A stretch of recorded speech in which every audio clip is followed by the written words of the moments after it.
అందరికీ నమస్కారం.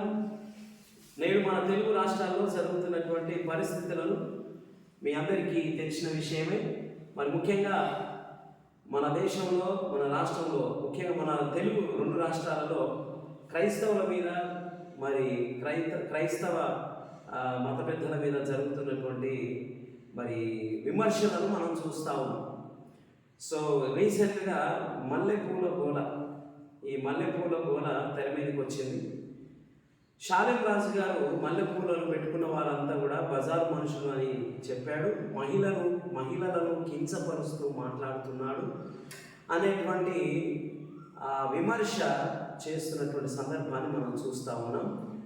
సో ఆ విమర్శలో షాలేం గారు ఏం మాట్లాడారు, అసలు ఆయన పలికినటువంటి ఆ మాటలో ఉన్నటువంటి దోషం ఏంటి, లేక అది ఎందుకు ఇంత దుమారాన్ని సృష్టిస్తుంది అన్న విషయాలు మనం తెలుసుకుందాం. మన మధ్యలో సురేందర్ పాలయ్య గారు మన మధ్యలో ఉన్నారు. వారు కొన్ని విషయాలు, వారి అభిప్రాయాన్ని తెలియపరుస్తారు. సో ప్రైజ్ లార్డ్, చాలా సంతోషం. ఒక భయంకరమైన మత కలహాలు సృష్టించే కొన్ని మాటలు వింటుంటే బాధ, నైతిక విలువలు కోల్పోయి ప్రజలు మాట్లాడుతూ ఉంటే చాలా బాధ అనిపిస్తుంది. షాలేం రాజు గారు ఏదైతే మాట్లాడారో ఆ విషయము ఆ చిల్కలూరిపేటలో జరుగుతున్న పరిణామాలను దృష్టిలో పెట్టుకొని ఆయన ప్రసంగంలో ఒక ఉపమాన రూపిగా లేక కథ రూపకంగా ఆ ప్రజలకు ప్రసంగం చేస్తున్నారు. సో ఆ సమయంలో ఏమంటున్నారంటే, ఎవరైతే చర్చికి వస్తున్నారో వాళ్ళు మారిపోయారు, గత జీవితాలకు వెళ్తలేరు, ఈ ఆర్భాటాలకు వెళ్తలేరు అనే ఉద్దేశాన్ని దృష్టిలో పెట్టుకొని పూలు అమ్ముకునేవాడు ఇక్కడ పూలు అమ్ముకోవడానికి వచ్చారు, ఇట్లా పూలు అమ్ముకునే వాళ్ళు, పూలు పెట్టుకునే వారు ఇక్కడ ఎవరు లేరు. ఎందుకంటే ఆ ప్రాంతంలో, చిలుకలూరిపేట ప్రాంతంలో ఒక గ్రూప్ ఆఫ్ ప్రజలు ఒక వృత్తికి ఒక రకమైన వృత్తికి వాళ్ళు అలవాటు పడి, సో ఎక్కువగా వాళ్ళు పూలు వాడుకునేవారు. దాన్ని దృష్టిలో పెట్టుకొని అలాంటి పాప జీవితాన్ని మేము జీవిస్తలేరు, సో దానికోసమే ఆ విషయాన్ని మాట్లాడారు. కానీ మల్లెపూలు పెట్టుకున్న వారందరూ బజారు వాళ్ళు, హైందవులు కానీ, ముస్లిం కానీ, క్రైస్తవులు కానీ బజారు మనుషులు అనే పదము అక్కడ మనం చూడలేదు. అంటే బ్రదర్, ఇప్పుడు అంతా కూడా పూలు పెట్టుకున్న వాళ్ళంతా కూడా బజారు మనుషులు అన్నట్టుగా దాన్ని క్రియేట్ చేసి, తర్వాత ఇది మహిళలను కించపరుస్తూ మాట్లాడుతున్నారని అభియోగాన్ని చేస్తారు. అయితే మనం ఎట్లా చూడాలి? బైబిల్ ప్రకారంగా అయితే ఒక స్త్రీని మోహపు చూపుతో చూస్తేనే పాపం చేసినతో సమానం. స్త్రీని మాటలంటే తప్పు కాదా? అయితే ఆయన మాట్లాడే విధానం ఏంటి? అదొక కథ, ఒక ఉపమానం మాత్రమే చెప్తున్నాడు, కానీ ఆ స్త్రీలు బజారు మనుషులు అనే విషయం మాట్లాడలేదు. సో నేనేమంటున్నా అంటే, కొంతమంది వారి యొక్క స్వార్థం కోసం, వారి యొక్క మెప్పు కోసం, వారి యొక్క టీవీ వ్యూస్ కోసం, లేకపోతే వాళ్ళకి కావాల్సిన వ్యూవర్స్ పెరగడం కోసం దీన్ని ఒక మత కలహాలుగా సృష్టించి వారు పేరు సంపాదించుకుంటున్నారు. అయితే ఇక్కడ మనం కరెక్ట్గా చూసినట్లయితే వాస్తవంగా ఆయన మాట్లాడిన విధానాన్ని, ఆ కోణాన్ని మనం చూస్తే చాలామంది యేసు ప్రభు కూడా లోకంలో ఉన్నప్పుడు కొన్ని ఉపమానాలు, కథలు చెప్తే జనాలకు అర్థమయ్యే రీతిలో చెప్పేవారు. అయితే నైతిక విలువలు మర్చిపోయి, మానవత్వాన్ని మర్చిపోయి, ప్రేమ ఆప్యాయతను మర్చిపోయి, అనురాగం మనవాడు మందివాడు మన ప్రజలు అనే విషయాన్ని మర్చిపోయి, మానవులంతా ఒకటి అనేది మర్చిపోయి, జనాలు ఒకరి మీద, ఒక మతం మీద ఒక మతము దూషణించుకుంటూ, అపహాసిస్తూ, అపవిత్రమైన మాటలు ఒకరినొకరు మాట్లాడుకోవడం వల్ల సో మత కలహాలు రేగుతాయి. ఒకసారి మనం చూసినట్లయితే మణిపూర్లో జరిగిన సంఘటన, ఎంతోమంది స్త్రీలు వారిని బట్టలు విప్పదీసి రోడ్డు మీద బజారు మీద ఈడ్చుకుంటూ వస్తూ వాళ్ళు లైంగికంగా దాడి చేసి వాళ్ళను బాధ పెట్టి చంపేస్తే కూడా దాని గురించి మాట్లాడడం లేదు.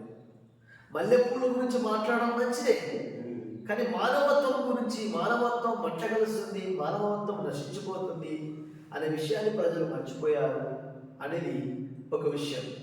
రెండో విషయానికి వస్తే, ప్రభువైన యేసుక్రీస్తు వారి తల్లి కూడా ఒక స్త్రీ, ఆమె పేరు మరియా.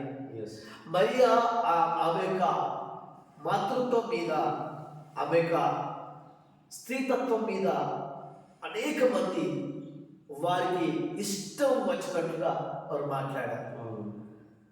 ఒక ఒక ఒక దేవుని కుమారుడుగా క్రీస్తు యోగానికి వచ్చాడు. తన తల్లి గురించే అంత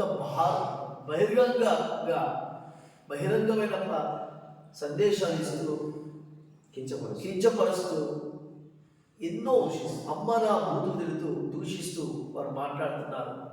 మానవత్వము పూలలో కాదు, మానవత్వము ప్రజలలో ఇంకా వేరే వ్యక్తిత్వ వస్తువుల మీద కాదు. మానవత్వం ఒక మనిషి గౌరవించాలి, ఒక మనిషి ప్రేమించాలి, ఒక మనిషిని ద్వేషించద్దు అని బైబిల్ చెప్తారు. ఇప్పుడు మరియమ్మని ఎవరేమన్నా కానీ దాని స్పందన లేదు. మణిపూర్ మీద అంత భయంకరంగా మాట్లాడినా, అంత భయంకరంగా హింసించినా, చంపేసినా, రేప్ చేసినా ఎవరు మాట్లాడలేదు. ఇంకా మానవత్వం మీద మాట్లాడండి, జరుగుతున్న కరెంటు సంఘటనల మీద మాట్లాడండి, పరిస్థితుల మీద మాట్లాడండి, డ్రగ్స్ మీద మాట్లాడండి. అంతెందుకండి, 2 రోజుల క్రితం ఒక 10th క్లాస్ చదివే అమ్మాయి వాళ్ళ బాయ్ ఫ్రెండ్ తో కలిసి తల్లిని తల మీద కొట్టి చంపింది. అది ఈ రీసెంట్ కరెంట్ మొన్న 2 రోజుల క్రితం జరిగింది. 1 రోజుల క్రితం ఏం జరిగింది? ఒక భార్య తన పెళ్లి చేసుకొని పోయి భర్తను ఆయన హత్య చేసింది. సో మనుషులు మానవత్వం మీద మాట్లాడండి. ఏ పనులు కావాలి లోకంలో? మళ్ళీ పువ్వుల కోసమే కాదు కొట్లాట. దేని మీద కొట్లాడంటే దౌర్జన్యాలు జరుగుతున్నాయి, అక్రమాలు జరుగుతున్నాయి, లైంగిక దాడులు అమ్మాయిల మీద చేస్తున్నారు, వాటి మీద మాట్లాడదాం, డ్రగ్స్ మీద మాట్లాడదాం. ఒకటి అర్థమైంది. ఇప్పుడు షాలేం రాజు గారు మల్లెపూల గురించి ప్రస్తావించిండు. ఆయన క్రైస్తవుడు, ఒక సంఘ కాపరి కాబట్టి ఇంత దుమానం అవుతా ఉంది. అదే ఇంకొక వేరే వాళ్ళు ఎవరైనా అనుకోండి, దాని మీద ఎవరు మాట్లాడరు. ఇప్పుడు అంతెందుకంటే, ఇప్పుడు సినిమాలో మనం చూస్తాం, మల్లెపూల మీద ఎన్ని పాటలు లేవని చెప్పండి. మల్లెపూల మీద పాడిన ప్రతి పాట కూడా రొమాన్స్ కి సంబంధించిందే ఉంది. మీరు ఏ పాట అయినా చూడండి, అంతే. ఆ పాటలన్నీ కూడా మల్లెపూలు అంటేనే ఒక రొమాన్స్ సింబల్ గా చూస్తాం మనం. సో దాన్ని ఆలోచిస్తలేరు జనాలు. పాట రాసిన మీద చేయాలి, పాట రాసిన మీద అపవిత్రమైన మాటలు మాట్లాడడం మీద వాళ్ళు మాట్లాడాలి.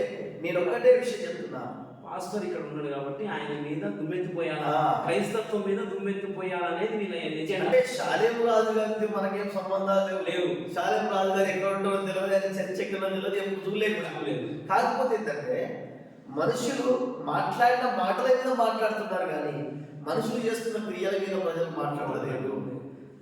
దాని మీద ఆలోచించండి. ఒకసారి వ్యూవర్స్ కూడా చెప్పాలనుకుంటున్నాను. వ్యూవర్స్ మీరు కూడా చూడండి, మానవత్వం మంట కలిగిపోతుంది. దౌర్జన్యాలు ఎక్కువ, లైంగిక దాడులు ఎక్కువ, అమ్మాయిలకు రక్షణ లేదు.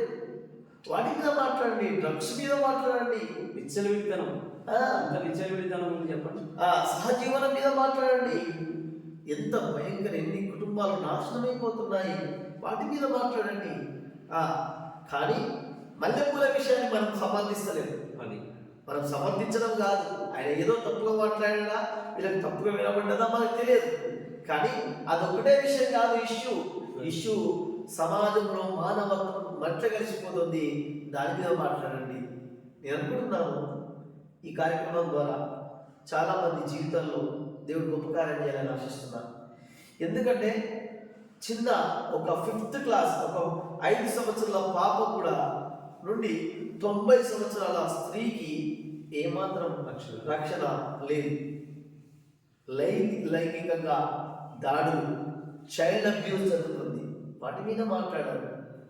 సో నేనేమంటున్నానంటే, ఈ కులాల కోసమో, మతాల కోసమో, ప్రాంతాల కోసమో, దేశం కోసమో, భాషల కోసమో మన కొట్లాట కాదు. మానవత్వం మీద జరుగుతున్న దాడులపై మనం కొట్లాడదాం. మానవత్వం మీద జరుగుతున్న దాడుల మీద మనం వ్యతిరేకిస్తాం. ఇప్పుడు దేశానికి స్వతంత్రం వచ్చింది, కానీ అన్ని చేసేదిగా అది చేయకూడదు.